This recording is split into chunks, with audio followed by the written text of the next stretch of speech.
قارون کے متعلق ذکر آیا ہے. قارون موسیٰ علیہ السلام کے زمانے کا ایک ایسا مالدار شخص جس کو اللہ تعالیٰ نے قرآن میں فرمایا وَآتَيْنَاهُ الْكُنُوزَ، اسے ہم نے بہت خزانے دیے تھے. مَا إِن مَفَاتِحَهُ لَتَنُوءُ بِالْعُصْبَةِ أُولِي الْقُوَّةِ، اس کے خزانے کی چابیاں صرف 70 اونٹوں پر رکھی جاتی تھی. چابیاں. اور خزانے کتنے ہوں گے؟ جہاں تک نظر جاتی ہے اس کے خزانے تھے، محلات جس میں مال پڑا ہوا تھا. جب زکوٰۃ کا حکم آیا تو موسیٰ علیہ السلام کی قوم پر زکوٰۃ بنی اسرائیل پر 25% تھی. اگر ہوتی تمہارے اوپر تو کیا کرتے ہیں؟ 25%، 100 میں سے 25 روپے دینے پڑتے ہیں. 1 لاکھ روپے میں 25,000 روپے دینے پڑتے ہیں. یہاں 2,500 نہیں نکلتے ہیں. اس میں کئی مسئلے پوچھتے ہیں لوگ بچانے کے لیے کہ ابھی اس پر سال نہیں گزرا، اس پر سال نہیں گزرا، کہیں نہ کہیں اس کو چھپاؤ بچاؤ. میاں ہم سے کیا چھپاؤ گے؟ جس نے دیا ہے اس سے کیا چھپاؤ گے؟ وہ ہر چیز تمہاری جانتا ہے کہ مال تمہارے پاس کتنا ہے، کہاں ہے، کیسا ہے. لہذا چوری زکوٰۃ میں نہیں کرنا چاہیے. یہ اللہ تعالیٰ کے حضور ہے، اس کے حکم میں. مولا فرماتا یخادعون اللہ وہو خادعہم، وہ اللہ کو دھوکہ دینے کی کوشش کرتے ہیں جبکہ وہ خود اپنے آپ کو دھوکہ دے رہے ہیں. میں جنت کی طرف بلا رہا ہوں اور یہ خود دھوکے میں پڑھ کر جہنم کی طرف جا رہے ہیں. یہ قرآن کی آیات کے مفاہیم ہیں. قارون اب موسیٰ علیہ السلام کی زمانے میں 25% زکوٰۃ. اچھا یہ ایک بات یہ بھی یاد رکھ لیں، ان کو 25% جو زکوٰۃ فرض تھی وہ ایسی نہیں، ان کو اللہ نے اتنی نعمتیں بھی تو عطا کی تھی. قرآن میں اللہ فرماتا ہے کہ ہم نے بنی اسرائیل کو پوری دنیا میں سب سے افضل بنایا تھا. اور ان کو اللہ فرماتا ہے اذکروا نعمتی التی انعمت علیکم وانی فضلتکم علی العالمین، میں نے تم کو پورے دنیا میں سب سے افضل بنایا تھا اے بنی اسرائیل، میری ان نعمتوں کو یاد کرو. کیا کیا دیا تھا انہیں رب تعالیٰ معلوم ہے. جنت سے روز کھانا اترتا تھا، روز من و سلوہ، روزانہ جنتی کھانا اترتا. ان کے اگر ناخن بڑھ جاتے، وہ نیت کر کے سو جائیں تو صبح کٹ جاتے تھے. ناخن کاٹنے کی ضرورت نہیں. کپڑے اگر میلے ہو جائیں تو دھونے کی ضرورت نہیں، بلکہ رات کو سو جاتے، صبح ان کے کپڑے دھل جاتے تھے. جب وہ چلتے تھے تو دھوپ بھی نہیں، بادل کا ایک ٹکڑا ہمیشہ ان کے اوپر سایہ بن کر کے چلتا تھا. جہاں وہ جائیں چھاؤں ہی. تو ظاہر سی بات ہے پوری لائف ایئر کنڈیشن ہو تو 25% زکوٰۃ نہ ہو تو اور کیا ہو. ان کو من و سلوہ اتر رہا ہے اور پھر نعمتیں اتنی کہ نہ کھانا پکانا ہے، نہ کپڑے دھونا ہے، نہ ناخن کاٹنا ہے، نہ بال کاٹنا ہے، کچھ بھی نہیں کام. تو جو مال آیا ہے خرچہ کہاں ہوگا؟ خرچے ہمارے ہیں، ہم کو کپڑے لینے پڑتے ہیں، ہمیں کھانا بنانا پڑتا ہے. ان کا کوئی خرچہ نہیں تھا، اس لیے 25% زکوٰۃ تھی. لیکن قارون کی جب 25% کی بات آئی، بہت مال جا رہا تھا، تو اس نے حضرت موسیٰ علیہ السلام سے کہا میرے لیے اپنے رب سے کہہ کر کے کچھ کم کراؤ، رعایت کراؤ. یہاں سے ایک بات پتہ چلتی ہے کہ نبیوں کو اللہ نے مختار بنا کر بھیجا ہے، اختیار دے کر بھیجا ہے. وہ اگر مولا سے عرض کریں تو کسی کو مولا تعالیٰ الگ حکم بھی دے سکتا ہے. آپ نے دعا کی، اللہ نے فرمایا ٹھیک ہے قارون سے یہ کہنا کہ اس کے لیے ہم نے بہت کم کر دیا زکوٰۃ. 100 میں 25 تھی نا، 100 میں 25 سے گھٹا کر کتنی ہونا چاہیے؟ کنسیشن کوئی بھی کرے، 5% گھٹا دے، 20، یا چلے 15% کم 10% دے دو، یا کوئی بہت ہی زیادہ مارکیٹ میں مارجن رکھ کر کے بیچ رہا ہے تو 5% تک آ جائے گا. بھائی 25% تم فائدہ لے رہے ہو، اب 5% لو. اب یہ قارون کو معاف کتنی ہوئی زکوٰۃ معلوم ہے؟ 1000 میں 1 روپیہ دو، 100 میں 1 نہیں، 1000 میں 1 روپیہ دو. خوشی سے تو اس کو پھولے نہیں سمانا چاہیے. اتنی کم ہو گئی، اتنی کم ہو گئی، پرسنٹیج کے اعتبار سے دیکھا جائے تو بہت نیچے آ گئے، 0 پوائنٹ میں آ جائے گا. اب اس نے اس حساب سے جب لگایا خزانوں میں تو ایک یعنی 1000 میں 1 کے حساب سے جب اس نے حساب کیا تو کئی 100 خزانے اس کے صرف زکات میں جا رہے تھے. کئی خزانے خالی زکات میں نکل رہے تھے. پھر دل نہیں مانا. مال کی حرص اور لالچ ایسی ہی ہوتی ہے. اس لیے بعض نوجوانوں نے بھی مجھے سوال کیا تھا یہ پی ایف پر زکات ہے یا نہیں. پروویڈنٹ فنڈ جو ہوتا ہے, نوکری کرنے والوں کی ہر مہینے کچھ تنخواہ کٹ کر کے بینک میں جمع ہوتی رہتی. گورنمنٹ جاب والوں کے لیے تو کمپلسری ہوتا ہے, کچھ پرائیویٹ لوگوں جابز والوں کے لیے بھی ہیں ایسے سسٹم کہ ان کا پی ایف کٹ کر کے جمع ہوتا ہے اور ان کے ریٹائرمنٹ کے وقت وہ پورا دے دیا جاتا ہے. اس پر بھی زکوٰۃ فرض ہے. جو آپ کی پی ایف جمع ہو رہی ہے, 2 آپشن ہے آپ کے لیے. آج اس سال دیکھو آپ کے پی ایف میں, آپ کے اکاؤنٹ میں کتنے پیسے ہیں, اتنی کی زکوٰۃ دے دو. نہیں دینا چاہتے ہیں تب بھی شریعت کی طرف سے آپشن یہ ہے ریٹائرمنٹ کے وقت پوری جب آئے گی سب ملا کر کے ہر سال کی دیتے آؤ. 25 سال اگر تم نے ڈیوٹی کی ہے تو 25 سال کی زکوٰۃ نکالنی پڑے گی. پھر وہی ہو جائے گا جو قارون کے ساتھ ہوا. پورے کئی خزانے نکل رہے میرے پی ایف کے. تو ظاہر سی بات ہے جب ریٹائرڈ ہوتا ہے تو کسی کے 20-25 لاکھ روپے آتے ہیں, اور 20-25 لاکھ روپے جب آئے تو اب اسے 25 سال کی زکوٰۃ بھی دیکھنی پڑے گی. ڈیوٹی اگر 25 سال کیا ہے, 30 سال کیا ہے, تو ہر سال پی ایف جتنی ہر سال رہی اتنی زکوٰۃ. ایک بڑا سر درد رہے گا اس کو حساب کرنے کا. اس لیے آج کرنٹ اماؤنٹ کتنی ہے تمہاری پی ایف میں, اتنی نکالتے چلے جاؤ, ہر سال نکالتے چلے جاؤ, انشاءاللہ وہ محفوظ بھی رہے گی. جس مال کی زکوٰۃ نکال دی گئی وہ اللہ کے ذمہ کرم میں حفاظت میں آ گئی. اگر وہ کہیں چلی بھی گئی تو اللہ اس کا 10 گنا زیادہ تمہیں زندگی میں لوٹائے گا. زکوٰۃ نکالے ہوئے مال کی بات کر رہا ہوں. قارون نے نکالا, بہت خزانے جانے لگے, تو اس نے کہا کوئی سستا کام دیکھ لیتے ہیں. مالداروں کی یہی ایک کیفیت ہوتی ہے, اللہ کے نام پر نہیں دے سکتے, لیکن جان بچانے کے لیے کہیں رشوت دینا ہو تو جلدی دے دیں. وہ ہزاروں میں نہیں لاکھوں میں بھی رشوت دینے کو تیار ہوں. اس نے ایک غلیظ قسم کی عورت کو ہائر کیا, فاحشہ تھی, طوائف.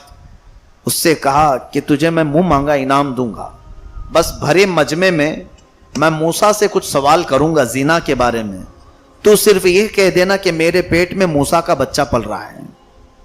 معاذ اللہ رب العالمین. زنا کی تہمت لگانے کے لیے قارون نے عورت کو ہائر کیا ہے, کرائے پر لیا ہے. اس نے کہا ٹھیک ہے تیار ہوں. کتنے پیسے اس کو دینے کو تیار ہے. ادھر زکوٰۃ نہیں دینا ہے اور ایک فاحشہ کو صرف الزام لگانے کے لیے پیسے دینا ہے.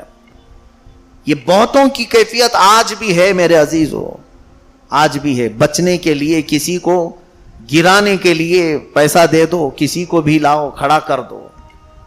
تو وہ عورت آئی مجمع میں, سارے لوگ بیٹھے تھے, موسیٰ علیہ السلام خطاب کر رہے تھے, قارون بھی اس میں تھا. کھڑا ہوا پوچھنے لگا اے اللہ کے نبی, اگر کوئی شادی شدہ شخص زنا کرے تو اس کے لیے کیا سزا ہے؟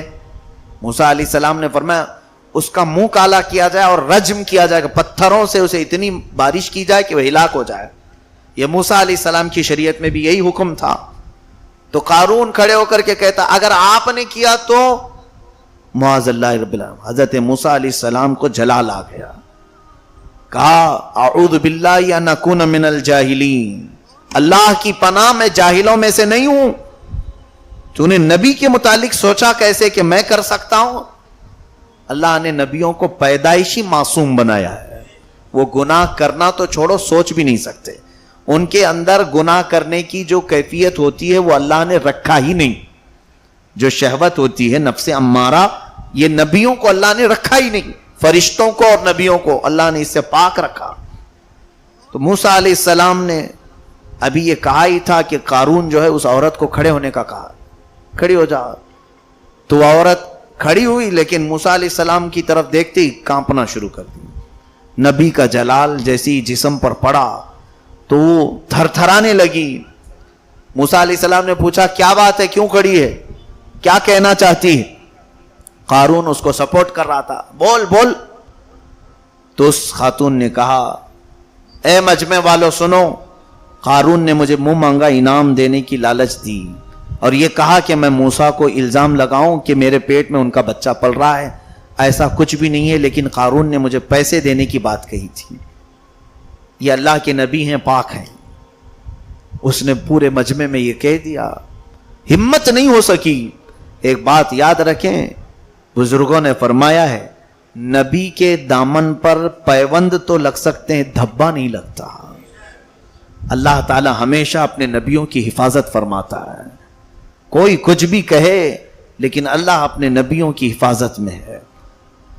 تو حضرت موسیٰ علیہ السلام نے حکم فرمایا یا ارض ابلعی, بلکہ خذ الارض, ابلعی نہیں ہے. حضرت موسیٰ علیہ السلام نے کہا اے زمین پکڑ لے اس کو, قارون کو. زمین پھٹ گئی, قارون اندر دھسنے لگا. زمین ایسی پھٹی کہ وہ دھستا دھستا اندر چلا گیا. تو جاتے جاتے اس نے پھر یہ جوش غرور جو مال کی لالچ ہوتی ہے, ایک بات یاد رکھیں, میرے آقا نے فرمایا, سچ فرمایا رسول اکرم صلی اللہ علیہ وسلم نے, کہ دنیا کا جو حریص ہے قبر کی مٹی اس کے جسم پر پڑنے تک بھی اس کے اندر سے وہ حرص اور لالچ نہیں جاتی. اس وقت تک اس کے اندر وہی طلب تمنا وہی رہتی. کئی ایسے آدھے مردے سوئے ہوئے ہیں اب بھی دنیا میں, یعنی آدھی لاش ہیں, وہ ہل نہیں سکتے ڈل نہیں سکتے, لیکن انہیں اکاؤنٹ پورا چاہیے, کتنا ہے, کہاں ہے, کیا کیا ہے, ساری چیزیں. یہ خوف نہیں ہوتا کہ اب مجھے رب کے ہاں پکڑ کر کے لے جایا جائے گا, میرا وہاں کیا ہوگا.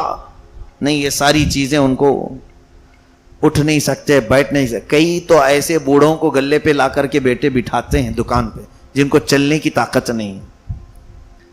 آخری وقت ہے, اللہ کے حضور جانے کی کچھ تو تیاری کرنی چاہیے, لیکن طول عمل جس کو کہتے ہیں, یعنی لمبی امید, ابھی تو ٹائم ہے, بعد میں کر لیں گے.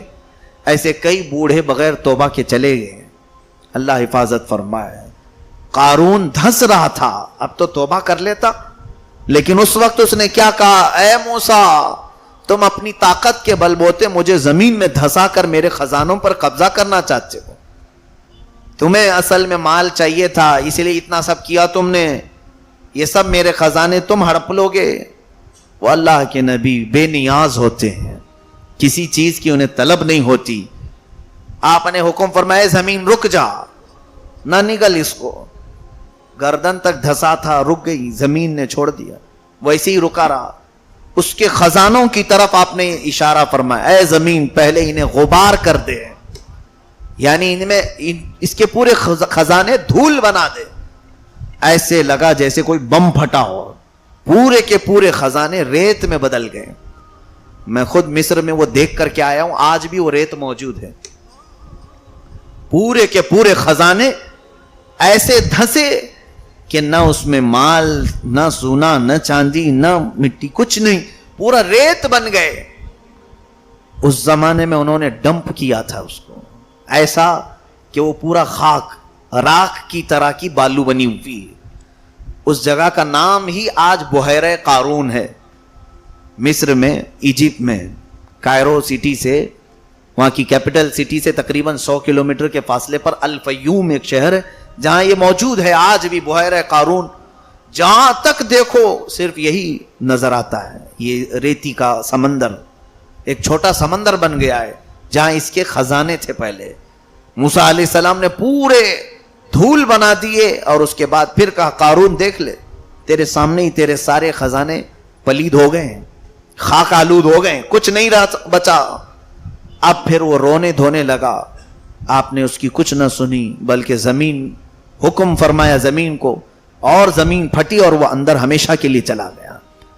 رب تبارک و تعالی فرماتا ہے ان قارون کان من ام موسیٰ فبغى علیہ وآتیناہ من الکنوز ما ان مفاتحہ لتنوء بالعصبۃ اولي القوہ اذ قال له قومه لا تفرح ان اللہ لا يحب الفرحین. اللہ فرماتا ہے موسیٰ علیہ السلام نے جو کہا تھا اپنی قوم سے, اے لوگو خوشیوں میں گھمنڈ نہ کرو, اس لیے کہ اللہ تعالیٰ خوشی سے ناچنے والے کو پسند نہیں فرماتا. فرحین کہتے ہیں اترانے والا, جب کچھ کوئی چیز آ جائے اس کے پاس اترانے والا. اس واقعے کے بعد آخری میرا میسج یہ ہے کہ ایک دن کے بعد عید کے کپڑے جب تمہارے جسم پر آ جائیں تو خوشیوں میں ناچنا مت. بعض لوگوں کی عادت ہے, بچے نوجوان اچھے عمدہ کپڑے پہن کر ہاتھ میں کچھ پیسے آ جائیں عیدی, سب سے پہلے اس کو لے جا کر جوا کھیلیں یا پھر کسی سینما تھیٹر میں اس کو لگا دیں. اللہ فرماتا ان اللہ لا يحب الفرحین, خوشیوں میں ناچنے والوں کو اللہ ہرگز پسند نہیں کرتا. آج میرے آقا کی رحمت ہے کہ زمین نہیں پھٹتی اور ہم اندر پورے کے پورے نہیں جاتے, ورنہ گناہ ہمارے بنی اسرائیل سے کم نہیں ہے, ان سے زیادہ ہیں. یہ میرے آقا کی رحمت ہے کہ وہ موجود ہے ہمارے ساتھ, لیکن آخرت کا عذاب وہ تو برحق ہے.